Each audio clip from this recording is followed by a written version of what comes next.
함께 읽으실 하나님의 말씀 요한복음 15장 13절, 14절, 15절 한 목소리로 읽겠습니다. 사람이 친구를 위하여 자기 목숨을 버리면 이보다 더 큰 사랑이 없나니 너희는 내가 명하는 대로 행하면 곧 나의 친구라. 이제부터는 너희를 종이라 하지 아니하리니 종은 주인이 하는 것을 알지 못함이라.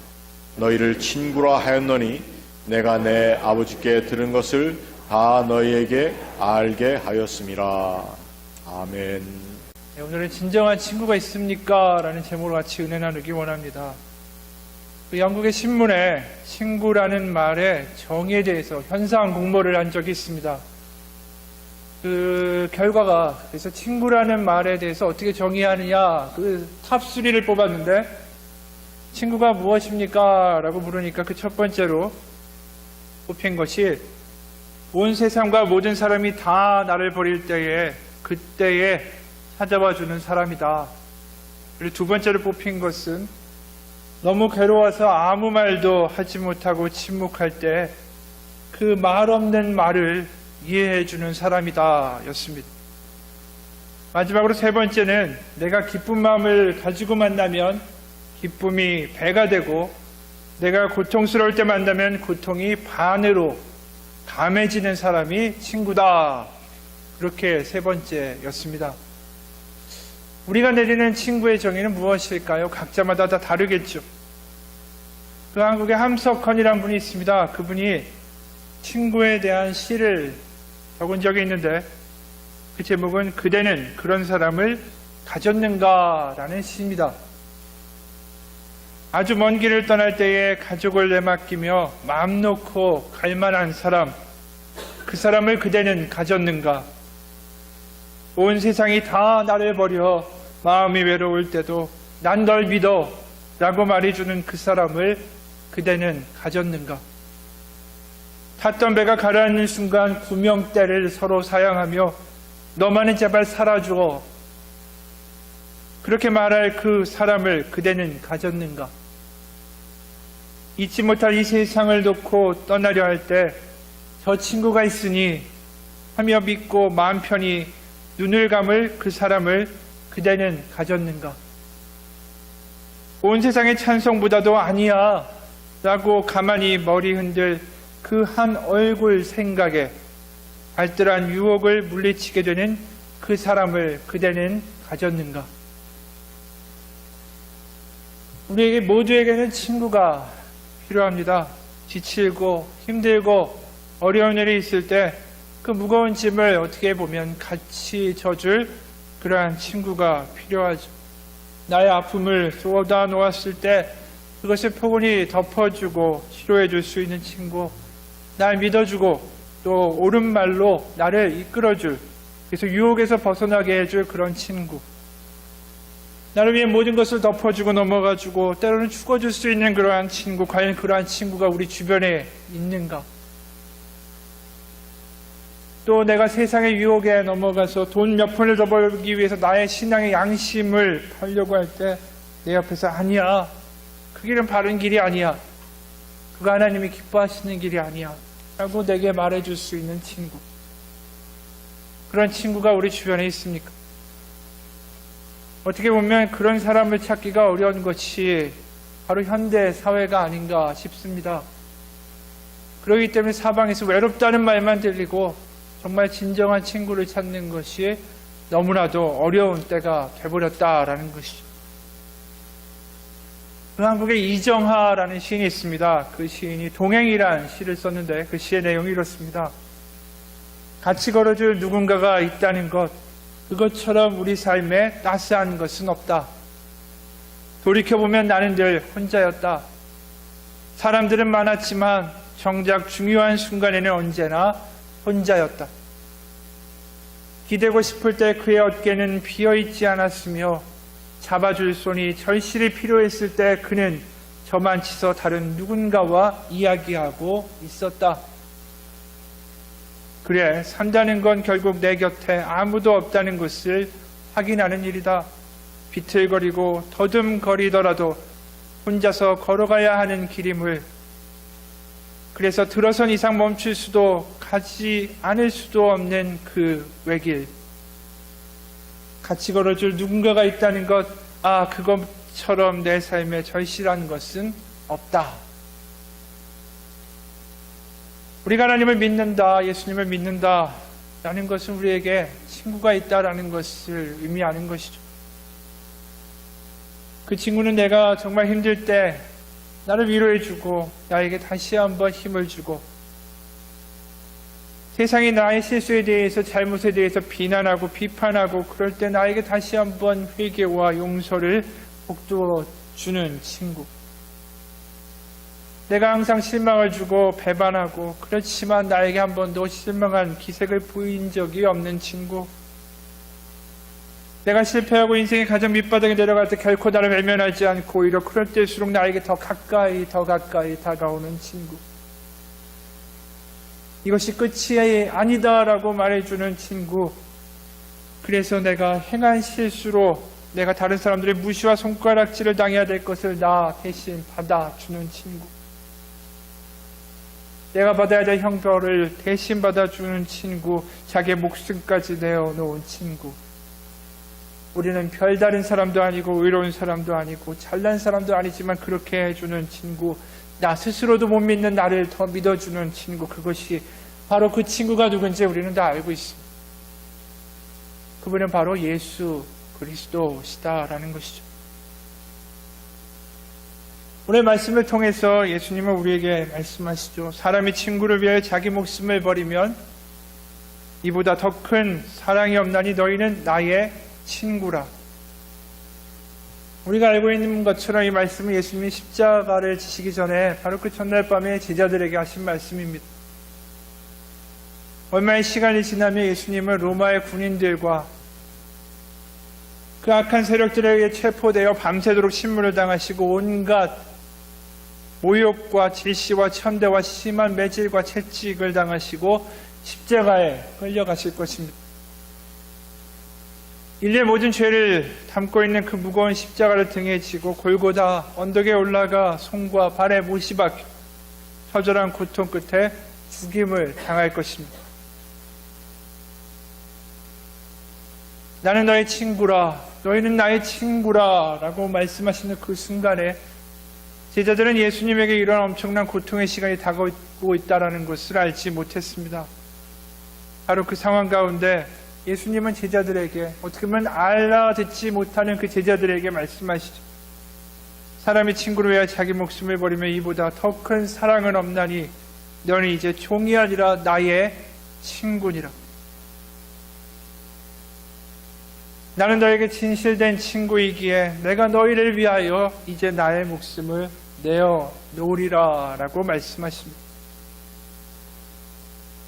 이 말씀은 그렇게 쉽게 나오는 말씀이 아니다라는 것이죠.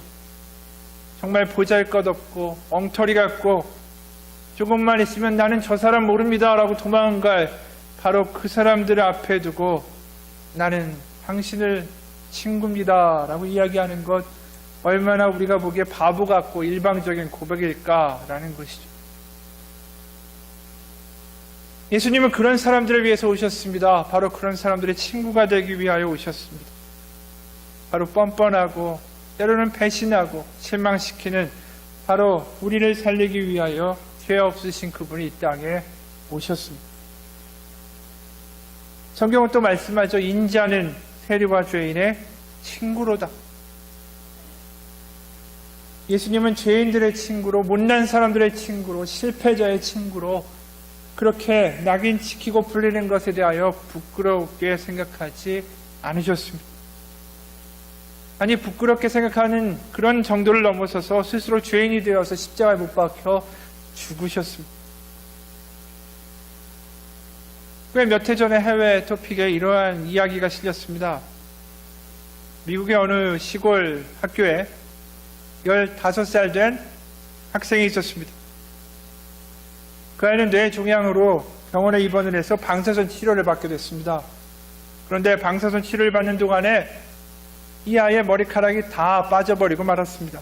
어느 날 선생님에게 연락이 왔는데 내일이면 뇌종양을 앓던 그 학생이 이제 드디어 다시 학교로 돌아온다는 것이었습니다. 선생님은 수업을 마치고 내일이면 친구가 와. 그런데 그 친구가 머리가 다 빠졌기 때문에 너희들이 잘 위로해 주면 좋겠다라고 말을 했습니다. 선생님이 가신 다음에 그 구부들이 전부 둘러앉아서 어떻게 친구를 위로할까 의논을 합니다. 함께 의논하는 가운데 한 친구가 이런 제안을 합니다. 우리도 다 같이 머리를 깎자. 다음날 아침에 너도 나도 다 그 반 학생들이 머리를 깎고 등교했습니다. 선생님은 밤새도록 어떻게 그 뇌종양에 걸렸던 아이를 위로할까 생각하다가 결론을 얻지 못하고 교실에 들어갔는데, 교실에 들어갔더니 반 아이들 전부가 머리를 깎고 앉아 있는 것을 보게 됐습니다. 선생님 눈에서 눈물이 흐르기 시작했죠. 뇌종양으로 치료를 받고 등교한 그 아이도 그 모습을 보고 친구들이 고마워 눈물을 흘립니다. 선생님도 학우들도 모두 다 친구가 돌아온 것을 함께 기뻐하며 그렇게 울었다라는 것이죠. 그런데 우리가 오늘 읽게 되는 이 친구가 되어주신다라는 예수님은 죄인된 우리를 위하여 그냥 머리를 깎으신 정도가 아니라 죄인의 친구로 불리움을 받는 것을 부끄러워하지 않으시고 또 저와 우리 모두를 위한 죄인이 되셨다라는 것이죠. 그리고 십자가에 못 박혀 죽으셨습니다. 그러게 찬송가 487장은 이렇게 얘기합니다. 죄짐 맡은 우리 구주 어찌 좋은 친구인지. 이런 진실하신 친구 어디에서 찾아볼 수 있을까? 예수님 우리의 친구 되기 위하여 죽으셨고 또 친구 되기 위하여 그분은 화려한 궁전에서 태어나신 것이 아니라 엄청난 집안의 가문에서 태어나신 것이 아니라 바로 목수의 아들로 그렇게 마국간에서 그렇게 태어나셨습니다. 아마 이보다 더 열악한 그런 환경에서 태어나는 사람들이 적을 정도로 그러한 모습으로 낮고 비천한 모습으로 그렇게 이 땅에 오셨고, 그래서 이 세상에서 실패하고 비천하고 낮고 힘들어하는 사람들의 마음을 이해하시고 그들의 친구가 되어주신다라는 것이죠. 예수님은 우리의 모든 처지를 그러기 때문에 잘 아시고 그래서 친구가 된다라는 것은 나의 모든 마음을 아신다라는 것입니다. 목숨처럼 사랑했던 제자들로부터 배신을 당하긴 그런 쓰라림을 겪었기에 우리 가운데 배신당하고 아파하는 그런 사람들의 아픔을 아는 친구가 되어주셨습니다. 우리 가운데 병 때문에 고통받고 힘들어하는 사람들, 바로 십자가의 고통과 그 아픔을 겪으셨기 때문에 내가 너의 고통을 안다라고 하시며 그런 친구가 되어주셨다라는 것이죠. 억울하게 모함받고 시기당하고 멸시당하는 그러한 사람들에게 바로 본인이 멸시당하고 고통당하고 아픔당하고 그렇게 수치당했기 때문에 바로 내가 너의 친구다라고 말씀해 주신다라는 것입니다. 예수님은 하나님의 아들이고 죄가 없지만 바로 우리의 친구 되기 위하여 그 낮은 모습으로 비천하게 이 땅에 오시고 죄인처럼 형벌받으시고 고통받으시고 수치받으시고 모욕당하시고 그래서 우리의 참 친구가 되어주셨습니다. 마가복음 3장 31절과 35절을 보면 친구라는 말은 나오지 않지만 이와 유사한 맥락의 말씀이 나옵니다. 31절과 35절 보면 이렇게 말씀합니다. 그때에 예수의 어머니와 동생들이 와서 밖에 서서 사람을 보내어 예수를 부르니 우리가 예수를 둘러 앉았다가 여짜오되 보소서 당신의 어머니와 동생들과 누이들이 밖에서 찾나이다. 대답하시되 누가 내 어머니이며 동생들이냐 하시고 둘러앉은 자들을 보시며 이르시되 내 어머니와 내 동생들을 보라. 누구든지 하나님의 뜻대로 행하는 자가 내 형제요 자매요 어머니니라. 바로 예수님의 어머니와 형제가 밖에서 예수님을 부릅니다. 하지만 예수님 거기에 나가시지 않고 바로 자신들 주위에, 바로 예수님 주위에 앉은 사람들을 바라보며 바로 당신이 내 형제고 내 자매고 내 어머니입니다 라고 이야기하십니다. 여기에 둘러앉은 사람들이 누구일까? 그 당시에 가부장적 제도가 아주 뿌리박혀 있던 사회에서 그 집의 아버지는 파트리아 포테스타스라고 하는 아주 절대적인 권력과 권위를 가진 가장을 담당하고 있었습니다. 그래서 아버지가 너무나도 강력한 권위를 가지고 있는 가부장, 그런 가정을 이루고 있는 것이 보통이었기 때문에 그 가장이 믿는 신이 온 집의 신이 되고 그 가장이 좋아하는 것이 온 가정이 좋아하는 것이 되는 구조였다라는 것이죠. 아버지가 이 여신을 섬기면 그 가족들은 모두 다 그 여신을 섬겨야만 했습니다. 그 가정이 몇 명 되는 수준이 아니라 노예와 식솔들을 다 합치면 로마 헬라 사회에서 그 가정이다라고 말하는 숫자는 50명에서 많게는 70명까지 이르는 수준이었다라는 거죠. 그렇기 때문에 사도 바울이 가정교회를 세운다라는 것이 가능했던 이유이기도 합니다. 그런데 이런 사회 구조 안에서 딸이, 아내가, 자식이 바로 가장에 믿는 종교, 가장이 섬기는 그 신을 믿지 않는다. 그것은 절대로 쉬운 일이 아닙니다. 자연스럽게 그 집에서 쫓겨나게 되고 버림을 받게 되고 그렇게 버림받은 이들이 바로 예수님 앞에 바로 그 의자에 그 자리에 같이 앉아 있는 것입니다. 예수님 나가지 않고 바로 그들의 눈 하나하나 바라보면서 얘기하시는 것이죠. 당신은 나의 어머니고 당신은 나의 형제고 당신은 나의 누이입니다. 우리의 죄가 사해졌습니다. 우리의 영생을 얻습니다.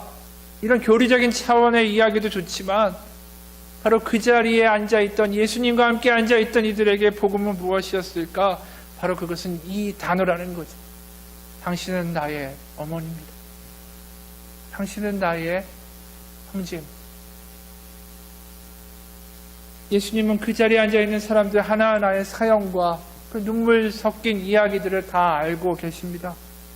세상에서 버림받은 이야기들, 서러운 이야기들, 눈물의 이야기들 다 알고 계시죠. 예수님과 앉아있던 그 사람들 가운데 사연 없는 사람은 하나도 없었습니다. 바로 그들에게 당신은 나의 어머니입니다. 당신은 나의 동생입니다. 당신은 나의 누이입니다. 라고 말씀하시는 것이죠. 몇 달 전에 한국에서 이런 일이 있었습니다. 그 노르웨이로 어릴 때 입양을 갔는데 지금은 45살이 돼서 그 나이를 먹어가지고 한국에 와서 부모를 찾겠다, 친부모를 찾겠다 그래서 한국에서 몇 년 동안을 그렇게 헤맸던 사람의 이야기였습니다.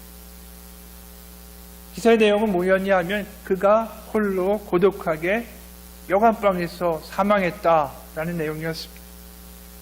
그가 친부모를 찾는데 너무 어려움을 겪다 보니까 우울증이 생기고 그러다가 알코올 중독이 되고 그러면서 건강이 악화돼가지고 숨진 지 열흘이 지난 다음에 발견이 됐습니다. 게다가 경찰이 노르웨이에다가 연락을 해보니까 양아버지는 이미 사망했고 양어머니는 연락이 닿지 않는다. 그래서 이제 무연고자로 장례 절차를 밟을 예정이다라는 것이 기사의 내용이었습니다. 그 사람에게 가장 기쁜 소식이 뭐였을까? 그것은 바로 부모에게 듣는 이 말이겠죠. 당신은 나의 아들입니다. 당신은 나의 형제입니다. 바로 그 말 한마디 듣기 위하여 먼 이국에서 한국까지 왔다라는 것이죠. 예수님은 자신을 찾으러 온 그 가족들을 마다하고 그 자리에 앉은 사람들의 눈 하나하나를 바라보면서 바로 그 말씀을 하신다라는 것입니다. 그것이 복음이었고 그래서 요한복음 이렇게 말합니다. 요한복음 하나님이 세상을 이처럼 사랑하사 독생자를 주셨으니 이는 그를 믿는 자마다 멸망치 않고 영생을 얻게 하려 하심이니라. 하나님이 그 아들을 세상에 보내신 것은 세상을 심판하러 하심이 아니요 그로 말미암아 세상이 구원을 받게 하려 하심이라. 우리는 이 구절을 너무나도 잘 알고 있습니다.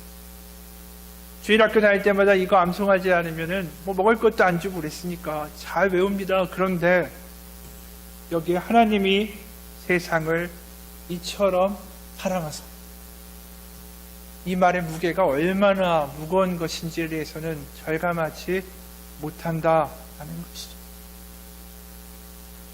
바로 이 땅에 와서 배신당하고 모욕당하고 질시당하면서 내가 너의 친구다라고 말할 정도의 그 사랑이 바로 하나님이 이 세상을 이처럼 사랑하사 라는 그 말 한마디에 담겨 있다라는 것입니다.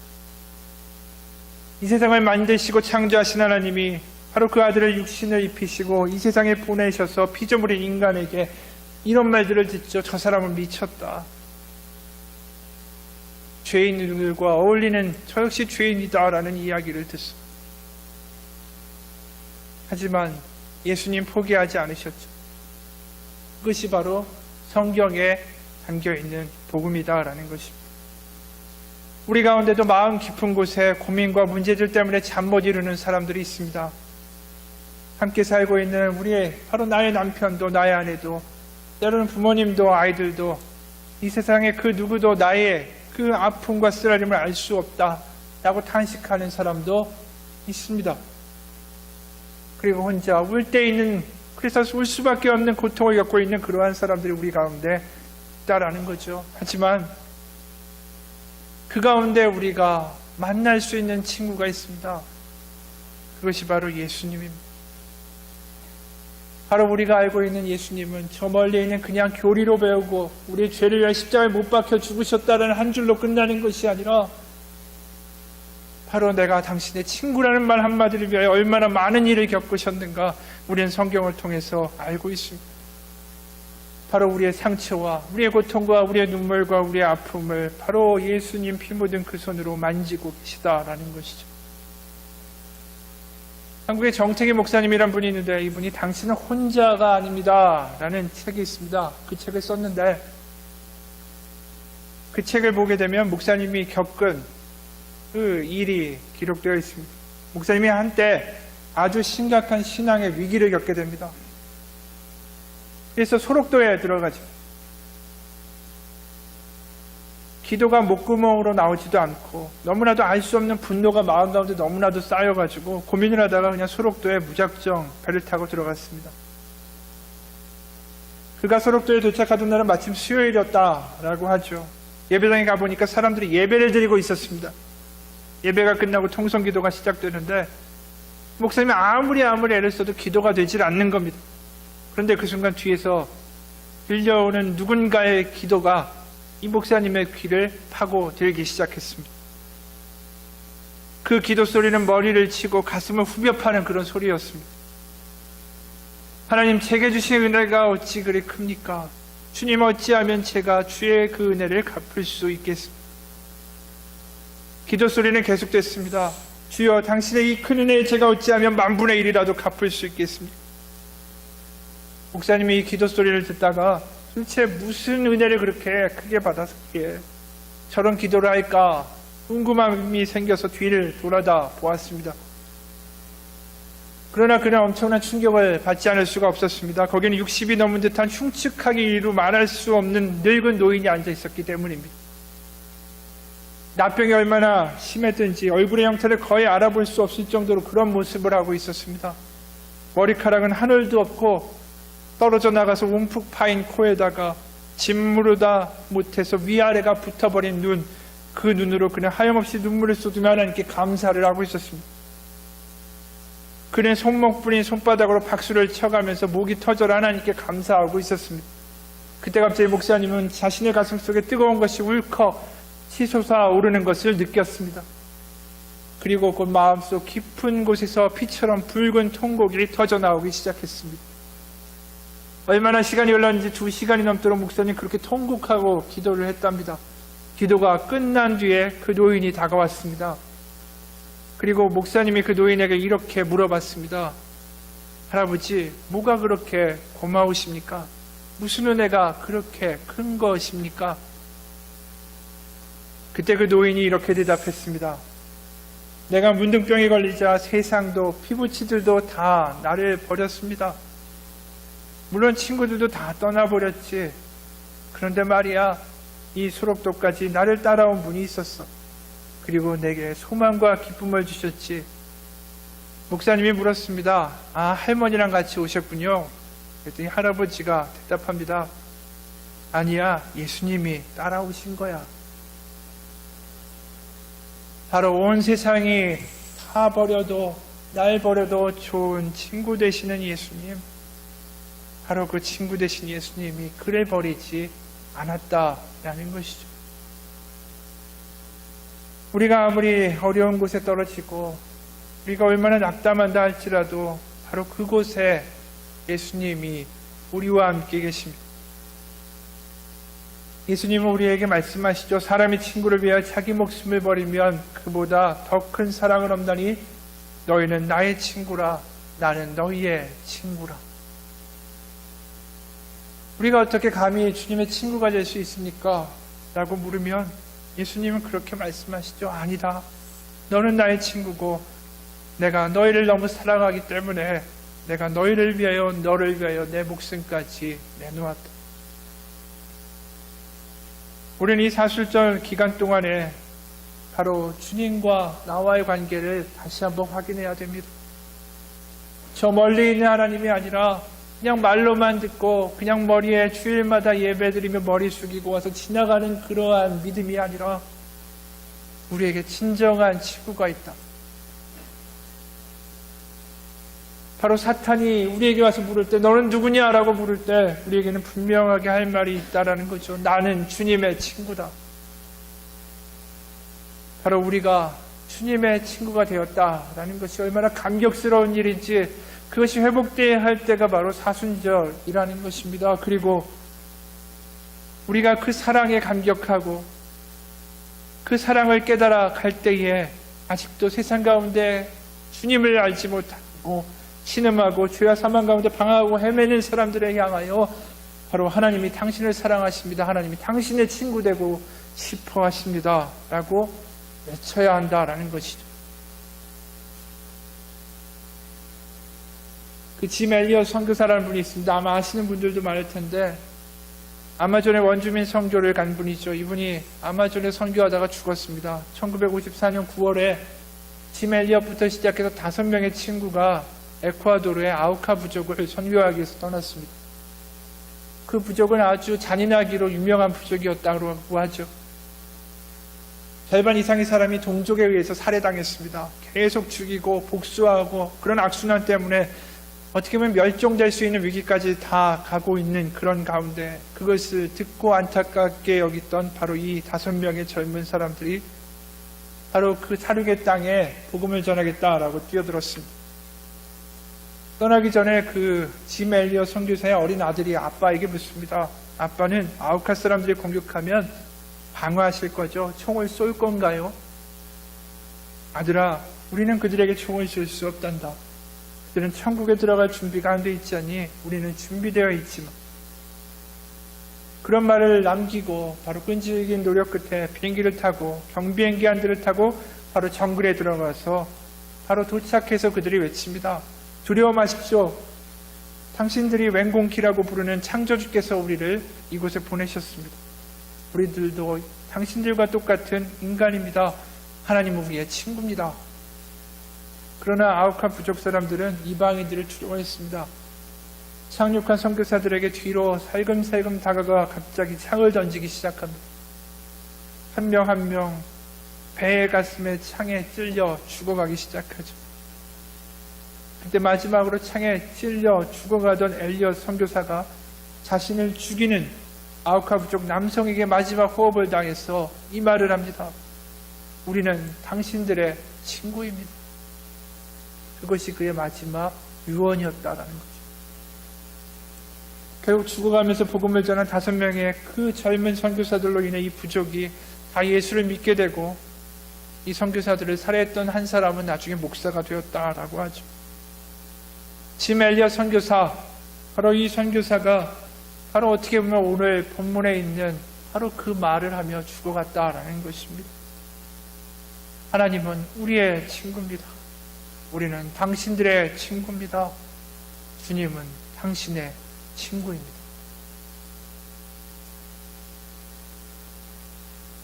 예수님이 고통 가운데 그 친구들에게 바로 그 자리에 앉은 사람들에게, 제자들에게 하신 것처럼 바로 이 엘리엇 선교사는 그 친구라는 단어의 무게를 살아내었습니다. 우리도 그 감격과 감동을 가지고 사순절 가운데 회복된 그 사랑을 가지고 사람들에게 나가야 됩니다. 때로는 사람들이 내 마음을 몰라줄 수 있고 오해할 수도 있고 배반할 수도 있고 실망할 수 있습니다. 하지만 이 말을 해야 된다라는 것이죠. 그것은 난 당신의 친구입니다.